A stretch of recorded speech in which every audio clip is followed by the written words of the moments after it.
Padre, del Hijo, del Espíritu Santo. Amén. Queridos hermanos, uno de los más grandes dones de Dios que nos dejó nuestro Jesucristo fue precisamente el don de la Eucaristía, el don del Santísimo Sacramento y del sacerdocio. ¿Por qué? Bien, porque Jesús es el sumo sacerdote del Nuevo Testamento. Este sacerdote, Jesucristo, es sacerdote por su encarnación. Por la encarnación, el Hijo de Dios se hace hombre y este hombre es pontífice. San Pablo en su carta a los Hebreos habla del pontífice del Nuevo Testamento, nuestro Señor Jesucristo. ¿Para qué Jesucristo se encarnó? Para salvar los hombres. ¿Salvar los hombres de qué? Del pecado y del poder del demonio y del riesgo de ir al infierno eterno con el demonio y con los perdidos. Jesucristo, después de 3 años de formación de los apóstoles, de predicación, de anuncio del Evangelio, el Jueves Santo comió el Cordero Pascual con los apóstoles y el viernes, como Cordero de Dios que quita los pecados del mundo, fue a su pasión para dar su vida, su sangre por nosotros, merecernos la salvación. El Jueves Santo, nuestro Señor comió la Santa Cena con los apóstoles. Esta Santa Cena, quiero que lo sepan, espero que lo saben ya, no es una mera cena profana de comida, es una comida sagrada. Unos 1250 antes de Cristo, cuando Moisés, profeta mandado por Dios para libertar a los hebreos, había pedido a Moisés que cada familia o cada 2 familias pobres sacrificaran un cordero, untaran los dientes de la puerta y las tendas de la puerta con la sangre del cordero para protegerlos del ángel exterminador que Dios había mandado para castigar a los egipcios. Y donde quiera que había esta sangre del cordero, el ángel pasó, lo respetó, y donde no había sangre, entró y mató a los primogénitos de los egipcios. Y desde 1250 a.C. hasta el tiempo de Cristo, y bien todos los años, los judíos comían esta comida sagrada, este cordero de la Pascua, del paso de Dios para salvarlos. Pero esta sangre que defendió a los judíos en Egipto, bien simbolizaba, representaba, significaba, anunciaba la sangre del verdadero Cordero de Dios, que es Cristo mismo, nuestro Señor. Entonces, el Jueves Santo, nuestro Señor, sí comió con oraciones, con todo un ritual litúrgico, el Cordero con los apóstoles, y en momento dado les dijo, hasta aquí la figura. Todos esos corderos sacrificados representaban, figuraban, anunciaban al Cordero de Dios que quita los pecados del mundo. Tomó pan, lo bendijo y dijo, este es mi cuerpo, entregado por ustedes, por muchos, en remisión de los pecados, hagan esto en memoria mía. Después tomó el pan, lo bendijo y dijo, este es el cáliz del Nuevo Testamento en mi sangre. Nuevo Testamento, es decir, nuevo pacto de Dios con los hombres. Y estos hombres ya no es un solo pueblo, como el Antiguo Testamento, sino todos los pueblos de la tierra llamados a ser parte del pueblo de Dios, que es la iglesia, que son los cristianos. Entonces dijo, esto es mi cuerpo. No dijo, esto representa, figura, no dijo esto. No dijo, esto simboliza. Dijo, esto es mi cuerpo, ese es el cáliz de mi sangre. Y bien, la fe apostólica, verdadera, auténtica, comunicada por Cristo a los apóstoles, y los apóstoles a sus lugartenientes, primeros obispos, papas, sacerdotes, y bien, durante todos los siglos, los sucesores de estos primeros discípulos nos han enseñado que el sacrificio de Cristo, que tuvo lugar el Viernes Santo en la cruz, y bien, se repite, se actualiza con la misma eficacia en nuestro provecho sobre el altar en la Santa Misa, que es sacrificio, a la vez de adoración, a la vez de propiciación o expiación de nuestros pecados, a la vez de acción de gracia a su Eucaristía y a la vez de petición. La fe divina y católica dice que antes de la misa, antes de la consagración, ¿qué hay sobre el altar? Y bien, antes de la misa, sobre el altar hay un poco vino de uva y pan de trigo. En la consagración, Cristo mismo que dijo a los apóstoles, hagan esto en memoria mía, hagan lo que hizo, es decir, esto es mi cuerpo, es el cáliz de mi sangre. Y bien, Cristo mismo, por la boca del sacerdote, ordenado por la mano del obispo, sus dos apóstoles, consagra el pan y el vino en su cuerpo, sangre, alma y divinidad. Entonces, antes de la misa, antes de la consagración, tenemos un poco de vino de uva y pan de trigo. En la consagración, Cristo mismo utiliza su ministro, su instrumento, su sacerdote, para cambiar el pan y el vino en su cuerpo, sangre, alma y divinidad. Jesús vivo y glorioso, resucitado, está presente sobre el altar, lo que llamamos el Santísimo Sacramento. Y por eso cuando uno entra en una iglesia y ve la lámpara del Santísimo, dice, el Señor está allí. Ahora, ¿para qué Cristo quiso quedar entre nosotros de esta manera extraordinaria, misteriosa, pero real y verdadera?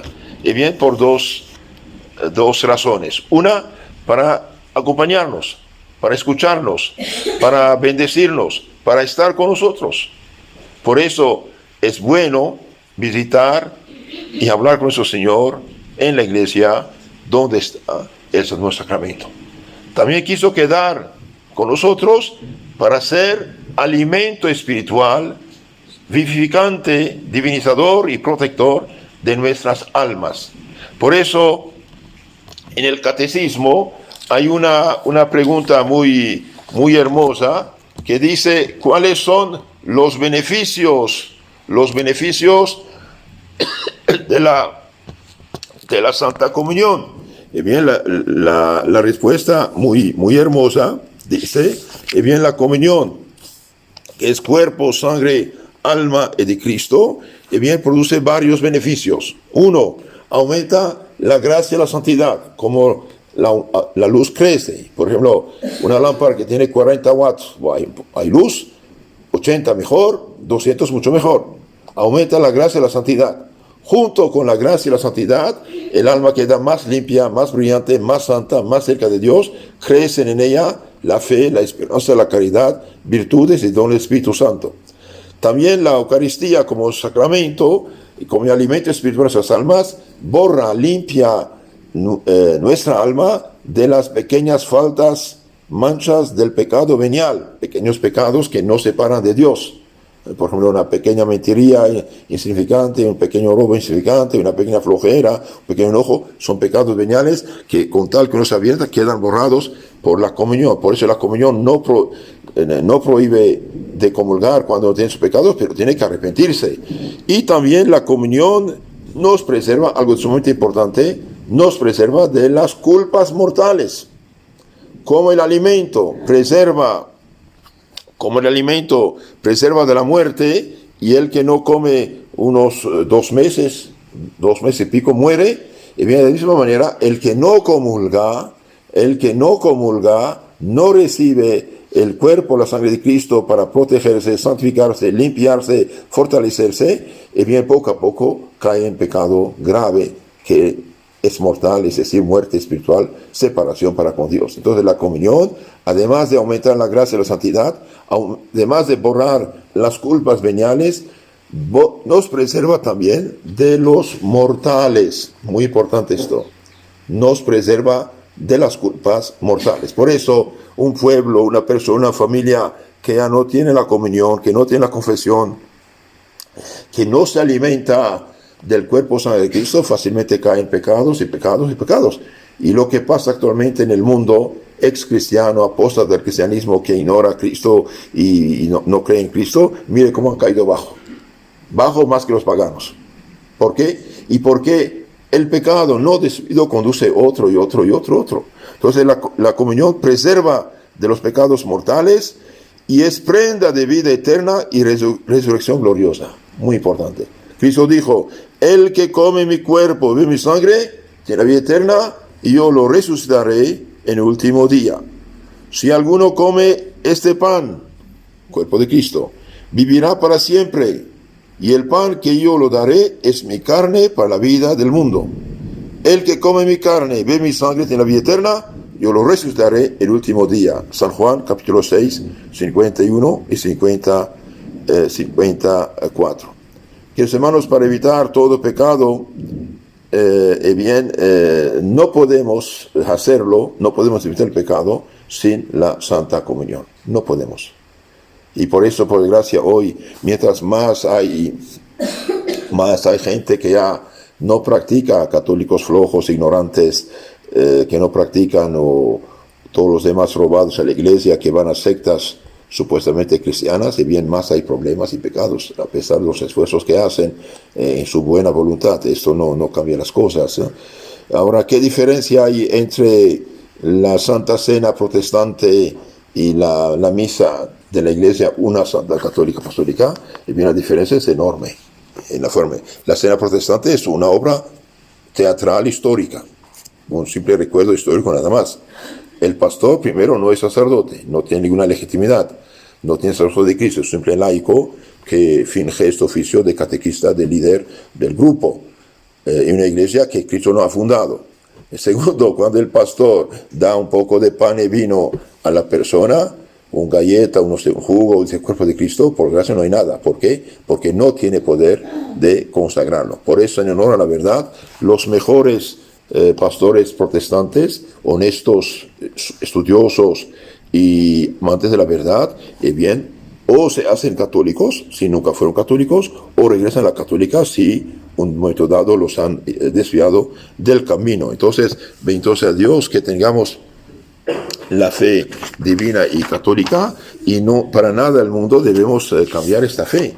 Hoy es verdad que hay crisis en misma Iglesia Católica, infiltrada por fuerzas ocultas, por anticatólicos que tienen control para modificar, pero la fe de la Iglesia no cambia. Cielo y tierra pasarán, dijo nuestro Señor, mis palabras no pasarán. Otra consideración acerca de la importancia de comulgar. Mire lo que dice aquí. La comunión nos une a Cristo de una manera muy estrecha e íntima por medio de una gran caridad y vehemente amor. Después de ser recibido por nosotros en la comunión, Jesucristo, nuestro Señor, nos mira como cosa suya propia y nos cuida con especialísimo amor, como cosa a Él perteneciente, y nos rodea de una singular providencia, de una protección muy especial, para que seamos y permanezcamos dignos de Él. No solo tiene cuidado de nuestra alma, sino aún de nuestro propio cuerpo y de toda nuestra persona, en orden a nuestra santificación y perfección. Y bien, dichosos mil veces los que reciben el cuerpo, la sangre de Cristo en la Eucaristía. También la Eucaristía borra indirectamente nuestro purgatorio, nuestra deuda con la justicia divina, y nos preserva, como dije, de los pecados mortales y especialmente del pecado de la impureza. ¿Por qué? Porque al aplicarnos la virtud de la sangre de Cristo derramada en la cruz, bien, esto espanta al demonio.